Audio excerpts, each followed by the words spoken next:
নমস্কার, আপনারা দেখছেন গ্লোব নিউজ ঝাড়খণ্ড। সঙ্গে রয়েছে আমি প্রজ্ঞা। নজর রাখছি আজকের খবরে। জামশেদপুরের পোটকা থানা অন্তর্গত মদনসাই গ্রামে একটি বাস একটি বাইককে ধাক্কা মারে। এতে বাইক আরোহী আদিত্যপুরের ইচাপুরের বাসিন্দা দীপক সিং এবং জাদুগড়ের গোপালপুরের হিমাংশু কুমার ভগত ঘটনাস্থলেই মারা যান। নিহত দুজনই ভারত ফাইন্যান্স সংস্থায় চাকরি করতেন। বর্তমানে মৃতদেহগুলি টিএমএইচ শবগৃহে রাখা হয়েছে। সূচনা পাওয়া মাত্র পোটকার বিধায়ক সঞ্জীব সর্দার টাটা মেইন হাসপাতালে পৌঁছান এবং পরিজনদের সাহায্যের আশ্বাস দেন। पेंशन दिलाने का मांग किया गया है और दिलाया जाएगा। भारत फाइनेंस कंपनी में आश्रित को नौकरी के लिए झारखंड सरकार के आपदा विभाग की ओर से उनको 1-1 लाख रुपया का व्यवस्था सरकार द्वारा कराया जाएगा। জামশেদপুরে জুগসলাই স্টেশন রোড স্থিত জুগসলাই দুর্গাবাড়ি পরিসরে দুর্গাবাড়ি কমিটি দ্বারা সুভাষচন্দ্র বোসের 125তম জন্মবার্ষিকী উদযাপিত হয়, যেখানে তার প্রদর্শিত পথ অনুসরণ করার প্রতিশ্রুতি নেওয়া হয়। बोस की तरह इस धरती में पुत्र जन्म हो जो अपने सिर्फ कौम नहीं पूरे देशवासी के लिए एक गर्वमय कार्य करके वो गए थे। পুরো শহর জুড়ে নেতাজি সুভাষচন্দ্র বোসের জন্মবার্ষিকী পালন করা হচ্ছে। এই উপলক্ষে সাতটি আমবাগান ময়দানে নেতাজি সুভাষচন্দ্র বসুর মূর্তিতে ফুল দিয়ে শ্রদ্ধাঞ্জলি নিবেদন করা হয়।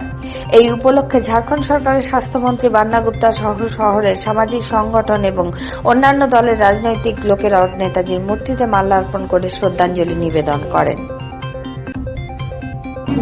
माननीय मुख्यमंत्री जी के नेतृत्व में चीफ सेक्रेटरी साहब, होम सेक्रेटरी साहब, हमारे प्रधान सचिव, आपदा के प्रधान सचिव, सारे लोगों के साथ बैठक करने के बाद आप जानते हैं कि अभी हम लोगों ने कुछ रिलैक्सेशन दिया है और बहुत जल्दी ही हम ये कोचिंग सेंटर हैं और भी कुछ संस्थानें हैं, उनको जैसे जैसे हम बहुत सौभाग्यशाली हैं कि 98% से अबव 99% के करीब हम पहुंच गए हैं रिकवरी रेट का। বাগবেড়া জনপঞ্চায়েতের সদস্যদের দ্বারা বিষ্ণুপুরস্থিত ব্লাড ব্যাংকে রক্তদান শিবিরের আয়োজন করা হয়, যেখানে প্রধান অতিথি পোটকার বিধায়ক সঞ্জীব সর্দার এই রক্তদান শিবিরে রক্তদাতাদের উৎসাহিত করেন। संस्था द्वारा आज सभी युवा एवं वहाँ के सभी साथीगणों के द्वारा आज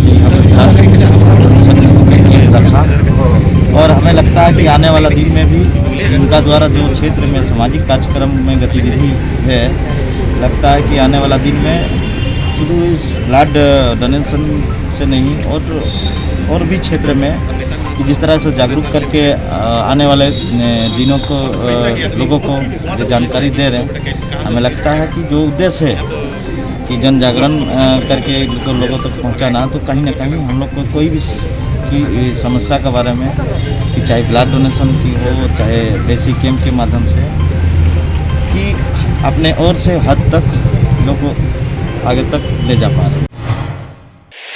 রাজনগর থানা এলাকার খোকড়ো মোড়ের কাছে একটি যাত্রীবাহী বাস ও একটি টেম্পোর মুখোমুখি সংঘর্ষ হয়।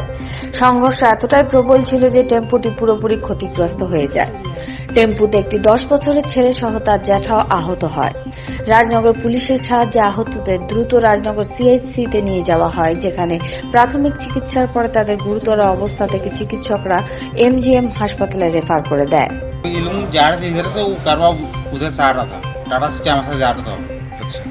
वो बस वो ठोक दिया पूरा एकदम इतना दब गए थे, हम बहुत दिक्कत से इसको निकाले, हम लोग फंस गया था ये टेम्पू। पेशेंट का देखिए पैर में और नाक से जो खून आ रहे हैं वही थोड़ा सा सीरियस लग रहा है, तो पैर का बिना एक्सरे में तो कुछ बोलने नहीं सकेंगे, एक्सरे के ही पता चलेगा कि क्या है, लेकिन हमको लग रहा है एक्सरे में कुछ ये है निकलेगा। टीटी डाइक्लो दिए, ड्रिप दिए और अभी एमजीएम रेफर के लिए कागज भी बन गए, गाड़ी आने का इंतजार है। পঞ্চায়েত প্রতিনিধি এবং শিখ সম্প্রদায়ের লোকেরা কিতাড়ি সুভাষ চকের কাছে নেতাজি সুভাষচন্দ্র বসুর মূর্তিতে শ্রদ্ধাঞ্জলি নিবেদন করেন এবং তার প্রতি শ্রদ্ধা জানানোর পাশাপাশি তার নির্ধারিত পথে চলার প্রতিশ্রুতি নেন। लगाए और हम लोगों ने संकल्प लिया है, हमारे स्वतंत्रता सेनानी जिन्होंने आज़ाद हिंद फौज की स्थापना की थी, जिन्होंने नारा दिया था तुम मुझे खून दो हम तुझे आज़ादी देंगे, जिन्होंने गरम दल का निर्माण किया था, नेताजी सुभाष चंद्र बोस के बताए गए मार्गों पर चलने का हम लोगों ने संकल्प लिया है। हम लोग सुभाष चंद्र बोस के जो सपने थे उसके सपनों को साकार करने का संकल्प लिया है। সুভাষচন্দ্র বোসের জন্মবার্ষিকী উপলক্ষে জামশেদপুর কোচিং সংঘগুলি তার প্রতিমার সামনে একদিনের ধর্নার আয়োজন করে এবং ধর্নার মাধ্যমে রাজ্য সরকারকে একটি চিঠি লিখেছেন, যাতে তারা দাবি করেছে যে ঝাড়খণ্ডের বেসরকারি শিক্ষা প্রতিষ্ঠানগুলি খোলার জন্য তারা রাজ্য সরকারের কাছে আর্থিক সাহায্যেরও দাবি করেছে।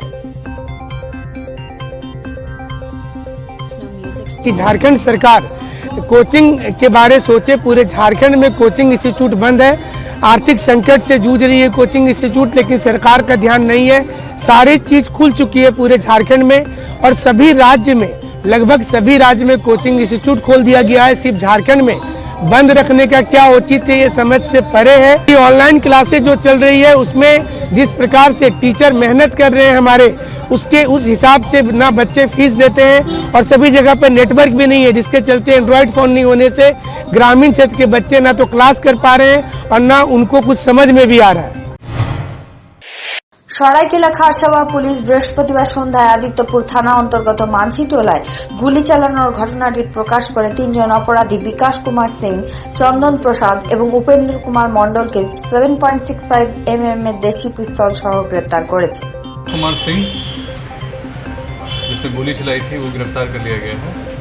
चंदन प्रसाद और उपेंद्र कुमार मंडल इन लोगों को जमशेदपुर से 2 लोगों को गिरफ्तार किया गया। विकास कुमार सिंह को यहीं से, विकास का पूर्व का आपराधिक इतिहास है और जिस पिस्टल से गोली चलाई थी उस पिस्टल को भी बरामद कर लिया गया, खाली कोका बरामद हुआ। अभी जो सूचना है हम लोगों को जो जाँच के दौरान पता चला है कि इनका आपस में ही विवाद हुआ। उसी विवाद में তোলাবাজির কারণে ট্রান্সপোর্ট ব্যবসায়ী সুখবিন্দর সিংকে অস্ত্রের জোরে হুমকি দেওয়ার অভিযোগে জামশেদপুর পুলিশ কুখ্যাত গুন্ডা সুধীর দুবে গ্যাংয়ের 3 জন সদস্যকে গ্রেপ্তার করে বিচারিক হেফাজতে পাঠিয়ে দিয়েছে।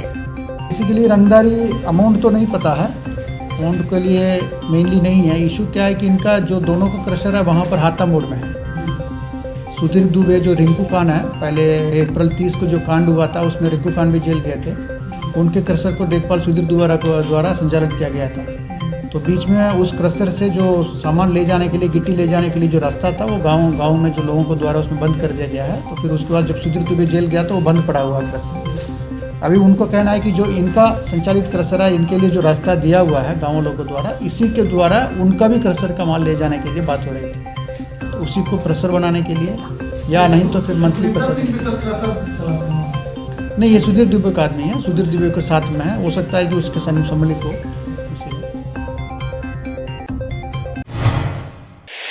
ঝাড়খণ্ড রাজ্যে এখন ক্লিনিক্যাল এস্টাবলিশমেন্ট অ্যাক্ট বাস্তবায়নের বিষয়ে চিকিৎসকরা অত্যন্ত উদ্বিগ্ন।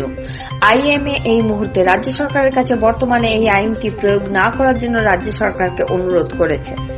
और लोकल अथॉरिटी को धन्यवाद देते हैं कि इन लोगों ने कोरोना का बड़ा ढंग से मैनेजमेंट किया और आज स्थिति काफ़ी अच्छी है।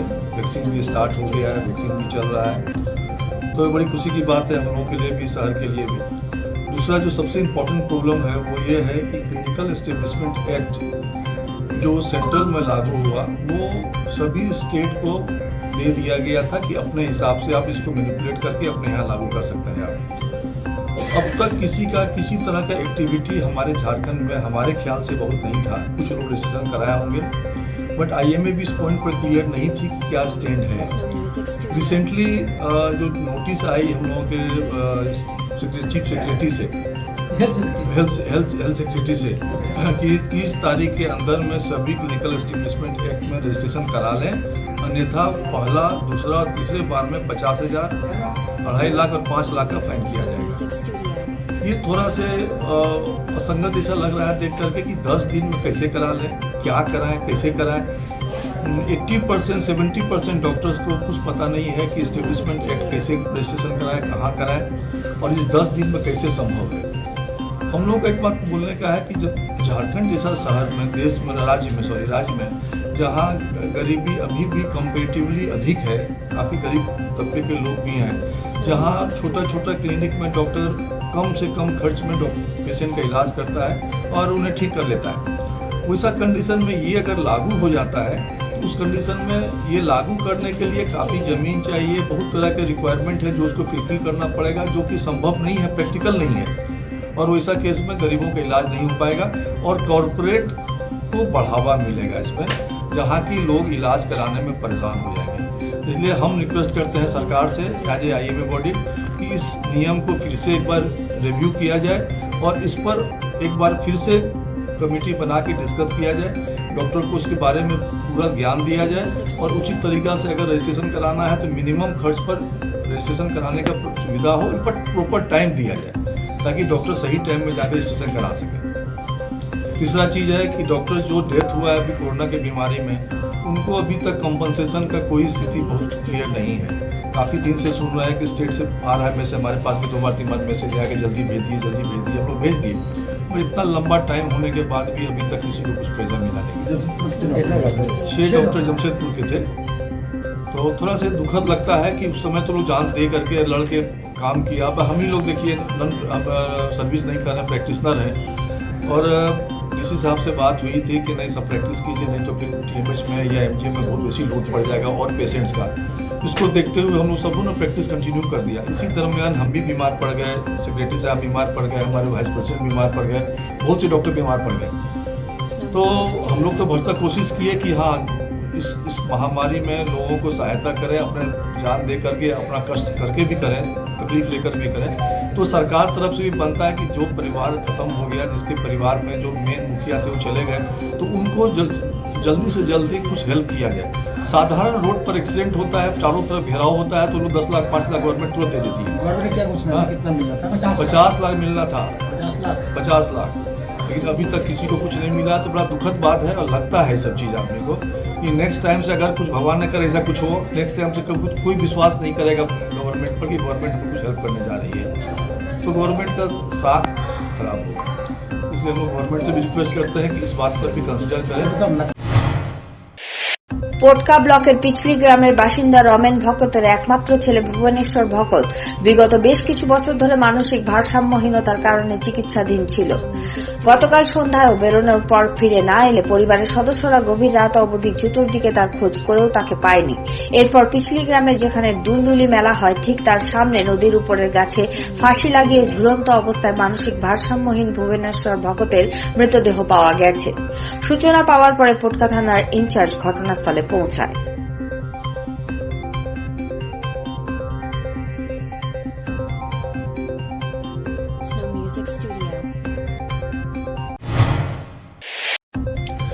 রাজস্থান সেবা সদন নেত্র চিকিৎসালয়ের নেত্রজ্যোতি শিবির আজ জুকসলাই গার্লস স্কুল রোড স্থিত হাসপাতাল পরিসরে শুরু হয়। পূর্ণিমা নেত্রালয়ের চিকিৎসকের তত্ত্বাবধানে 85 জন নিবন্ধিত ছানি রোগীদের পরীক্ষা করা হয়, যার মধ্যে 35 জন নির্বাচিত হয়। নির্বাচিত রোগীদের রবিবার সকাল 10টা থেকে অপারেশন করা হবে।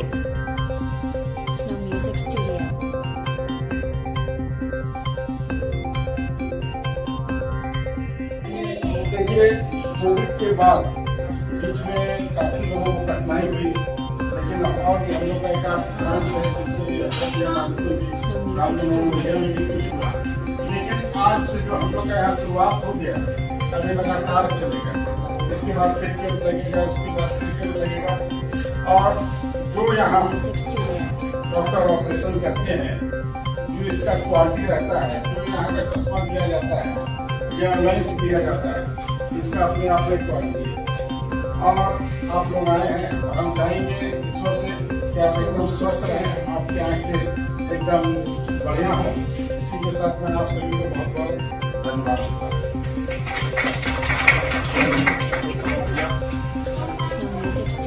देखिए आप लोग जो ऑपरेशन है, ये झारखंड का सबसे बड़ा अस्पताल जो है पूर्णिमा नेत्रालय, इसमें कि जितने भी डॉक्टर हैं सब बढ़िया से बढ़िया डॉक्टर हैं। उनके द्वारा आप लोग ऑपरेशन होगा। अब तक हम लोग यहाँ जितना भी कैंप किए हैं, जितना भी ऑपरेशन किए हैं, आज तक एक भी हम लोग यहाँ पर हजारों लोग ऑपरेशन कर चुके हैं, आज तक एक भी आदमी हम लोग आकर शिकायत नहीं किया, नहीं बोला कि भैया ऑपरेशन के बाद हमारा ये बीमारी नहीं किया। जितने भी लोग ऑपरेशन कराए सबका सब बोले भैया बहुत बढ़िया ऑपरेशन हुआ। और जगह हम लोग दबी से अब तक वैसा ऑपरेशन नहीं होता है जैसा ऑपरेशन यहाँ पर आप लोग कर रहे हैं। और निश्चित करिए बहुत बढ़िया ऑपरेशन का आप लोग होगा। अब हमारे भी हम लोग की संस्था के पूरे और देखिए सबसे बड़ा बात है कि हमारे पूरे अध्यक्ष की नहीं है, इनको नेत्र चिकित्सा शिविर है ना, उनके आज जमशेदपुर में सबसे बड़े उनके प्रायोजक में है राम मनोहर लोहिया, जिनके अध्यक्ष हैं हमारे बमदूत भैया। इनके पास में बहुत सारा अनुभव भी है कि कैसे आप लोगों को ऑपरेशन कराना चाहिए और कैसे ऑपरेशन के बाद उसका देखभाल करना चाहिए। मैं भैया से आग्रह करूंगा कि मैं